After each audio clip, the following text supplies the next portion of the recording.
সেখানে মশলা বাটার কাজ করতে 4 বছর একই সাথে তারা সংসার করতেছে। ইন দ্য মিন টাইম হয়েছে তাদের তথ্যগুলো তার কাছেই ছিল, সে সবাইকেই সে কিন্তু চেনে এবং সবার প্রেজেন্ট। মানব পাচারের মামলা করলে পরে সাধারণত এটা সিআর মামলা, যদিও তারপর আমরা কিন্তু খুবই সিরিয়াসলি মামলাটা নিয়েছি, যেহেতু মানে পাচার কথাটা ইউজ করা হয়েছে এবং বাচ্চা নবজাতককে বাচ্চাটা নাকি মা দেখেই নাই, এটা হলো আমাদের বাদীর বিভিন্ন বক্তব্যে তার সাথে কথা বলে বুঝলাম।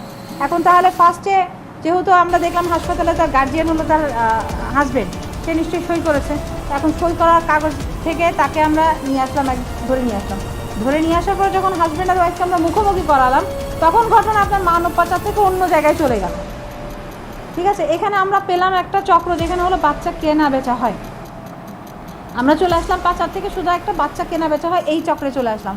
এই চক্রে এসে দেখতেছি যে আমাদের যে বাদিনী মুন্নি আক্তার, সে নিজেই হলো নিজের বাচ্চাকে তার হাজব্যান্ডের সাথে ফুল কনসেন্ট নিয়েই রাশেদা আক্তার নামে একজন মধ্যস্থতাকারী আছেন, যে হলো আপনার ছিন্নমূল্যে থাকে, সেই মধ্যস্থতাকারীর সাহায্যে সে তার বাচ্চাগুলোকে মানে ডেলিভারিটলি বিক্রি করে দিয়েছে 3 লক্ষ টাকার বিনিময়ে।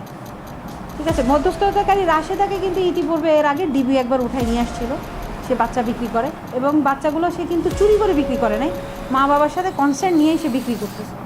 আমাদের দেশে এইভাবে বাচ্চা কিন্তু দত্তক নেওয়া যায় না, দত্তক নেওয়ার আইন আছে, কোর্টের কাছে যেতে হবে।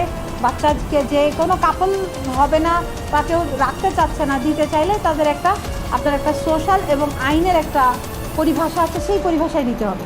আমরা এই মামলাটা পাওয়ার পরে যখন হাজব্যান্ড ওয়াইফকে দুজনকে মুখোমুখি করালাম, তখন তো ওরা কেউ কথা বলে না যে কোনটা কোন দিকে গেছে।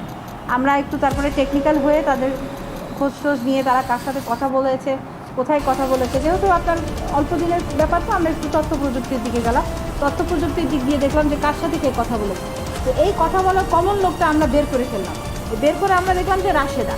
তো রাশেদাকে বের করার পরে রাশেদার সাথে কথা হলো, সে রাশেদা তো আমাদের গ্রুপে আসলো না। পরে রাশেদাকে আমরা এক পর্যায়ে একটু টেকনিক্যালি আমাদের কাছে নিয়ে আসলাম। নিয়ে আসার পরে তার কাছ থেকে আমি জানতে পারলাম যে সে শিরু আক্তার এবং রুনা আক্তারকে, একজনকে ছেলে বা একজনকে মেয়ে 3 লক্ষ টাকার বিনিময়ে দিয়ে দিয়েছে। দিয়ে দেওয়ার পরে আপনার স্ট্যাম্প করেছে। আর শিরু আক্তার আর রুনা আক্তার যখন মুন্নি আক্তারের কাছ থেকে বাচ্চাগুলোকে দত্তক নিয়েছিল, তখন সে বলেছিল যে আমরা এভাবে তোমার কাছ থেকে নিব না, তারপরে বাচ্চার বাবা এসে গন্ডগোল করবে, তাহলে তুমি যদি দিতে চাও বাচ্চার বাবাকেও আনো, সেও স্ট্যাম্পে সই করুক। এখানে দেখা যাচ্ছে তাহলে হাজব্যান্ড এবং ওয়াইফ দুজনাই কিন্তু উইলিংলি সই করেই বাচ্চাগুলোকে দিয়ে দিয়েছে। কিন্তু তাহলে মানব পাচারের মামলাটা কেন করলো মহিলা? এখানে একটা ঘটনা হলো যে মহিলাটা মুন্নি আক্তার একটু টেকনিক্যালি করছিল কি, যে হাজব্যান্ডকে বলেছে যে 2টা বাচ্চায় 1.5 লাখ টাকা, আর সে যে 3 লাখ টাকা দিয়েছে 1.5 লাখ টাকা আস্তে করে রেখে দিয়েছে। আপনার in the course of time এই কথাটা বের হয়ে গেছে।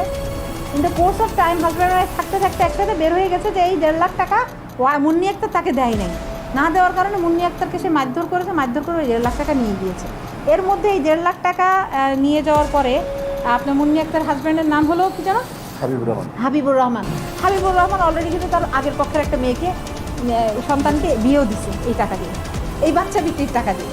তাহলে এখন এই কারণে মুন্নি আক্তার ক্ষিপ্ত হয়ে মানব পাচারের মামলা করলো হাজব্যান্ডের নামে, ডাক্তারদের নামে, বিভিন্ন নামে, কিন্তু সে কিন্তু রাশেদ আক্তারকে যে চেনে ওর নাম কিন্তু সে দেয়।